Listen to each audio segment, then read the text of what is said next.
Boy, what a week, am I right? It's almost like there's too much news happening to even keep track of it all. But this is a story I want to emphasize, and it's on this Twitter censoring the Hunter Biden story. So after 16 days of blocking the New York Post, they have finally reinstated the account. So following contentious congressional testimony this week from Twitter CEO Jack Dorsey and a 22% drop on Friday from the social media giant, they finally decided to unlock the New York Post account just days before the general election after more than 2 weeks in Twitter jail for posting a negative article on the company's preferred candidate, Joe Biden. And you can bet, the FBI and CIA work with all these tech companies behind the scenes. They wanted to keep the story out of general circulation. NPR wouldn't even talk about it because it wasn't worth their time.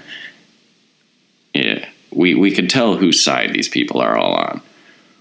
But I want you to note this language. In a Friday afternoon thread, Twitter Safety wrote that their policies are, quote, living documents, which we're willing to update and adjust when we encounter new scenarios or receive important feedback from the public.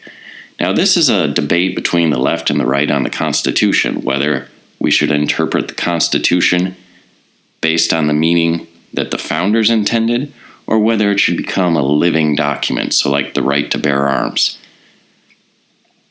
We, people that are more right-leaning, see it, they intended the population to be armed.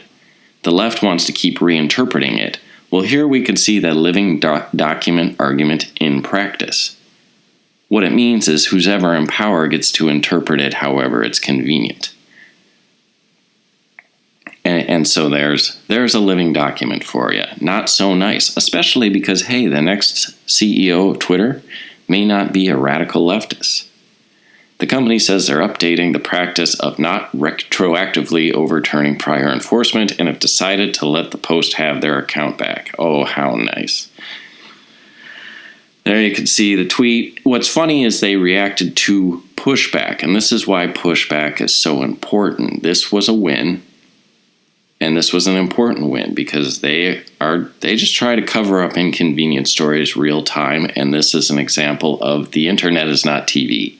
You can't run a 1990s era campaign anymore, and that's really what the left has been trying to do because they were so effective. But you can see the New York Post, we're back, free bird.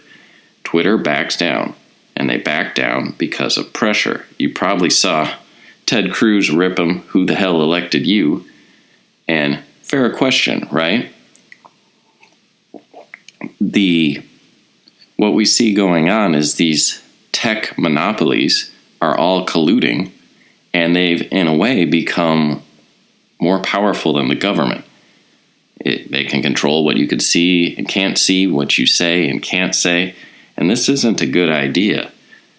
This also comes after the DHS, Department of Homeland Security, Acting Secretary Chad Wolf penned a scorching letter to Twitter demanding answers over why they've censored Customs and Border Protection senior official Mark Morgan over a post touting the southern border wall as helping to, quote, stop gang members, murderers, sexual predators, and drugs from entering our country.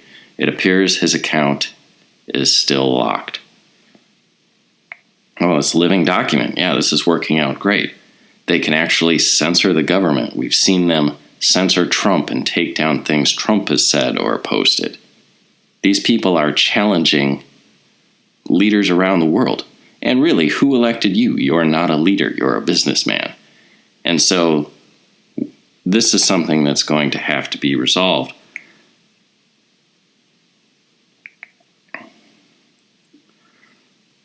So I want to highlight what Jake Tapper said as a good example of what not to do. Sean Davis tweets, earlier today, Jake Tapper donned the big tech gimp suit, climbed out on a limb like a good little helper, and demanded the New York Post sign the false confession demanded by Tapper's big tech dom. And then Twitter signed that limb off. So what Tapper basically said is, why not just take it down? Why not just do what Twitter is asking you to do? Why not take the knee? Well, the answer is because once you take the knee, they know it works. Once they know you can be broken, once they know you will kneel, then they know they've won. You can't give any ground. And meanwhile, the Post has gained 200,000 followers since being locked out.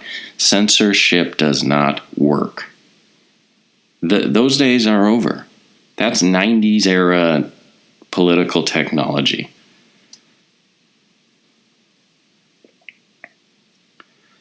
And so Ted Cruz asks a fair question, because Jack Dorsey told him, no, we're not doing this. And he said, what Jack told the Senate under oath is false. I tried to tweet the New York Post story alleging Biden's CCP corruption, still blocked. 18 U.S.C. 1621 makes it a felony to lie under oath to the Senate. Is Jack Dorsey a felon? Because it's hard to keep up with the timeline. It's changing too fast. But this was at the point Dorsey told Senator Cruz anyone could now share the New York Post bombshell. He was lying.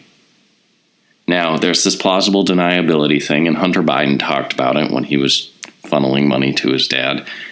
But at a certain point, you got to keep this information, because lying to Congress then under oath is a felony. So is Jack Dorsey a felon? Well, on top of it all, Jack Dorsey is a follower of Antifa. So these Antifa members were openly doxing Trump rally-goers, and Twitter CEO Jack Dorsey follows these same people. Emily Gorsenski follows, @Jack follows you.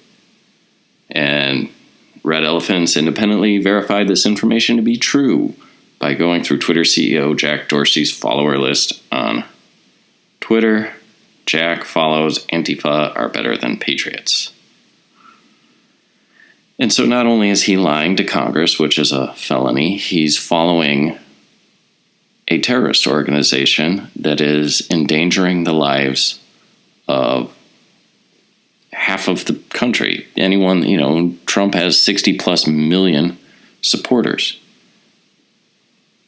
And yet they take things down because, well, this could potentially incite violence, or that could, it's all just words. They don't mean anything. So keep the pressure on. Keep following this guy. I think he may have backed down because Trump is actually polling quite strongly. The Black and Latino vote is either not coming out as strongly in favor of Biden as they had hoped, or Trump is pulling fairly good numbers with these communities. And so, if Trump wins, these guys are in trouble. And we can't keep having this behavior where they can just commit crime in the open. I think that censoring someone without a very, very good reason, you're depriving your fellow citizens of one of their God-given rights. There's a lot of crime here with Twitter. Now, I wouldn't recommend going on it. Don't waste your time. It's just kind of, you're never changing anyone's mind there. There's nothing of any particular, other than getting news stories out. The discussion is just a waste of time. But yeah, I think that Dorsey is probably, post-election, is going to be in some pretty serious trouble. I think his little punk rock, I'm a rebel stuff, we see how that plays out. And let's hope that we have a fair application of the law, so it's not just rich people get to play by a different set of rules, because they're not going to stop. They are so blatant, they are so emboldened right now that they think they can get away with anything. And this is the importance of draining the swamp, clearing out the deep state, because of course they're working with them. And then you're going to see a turn. And guys like Jack Dorsey may be going to jail.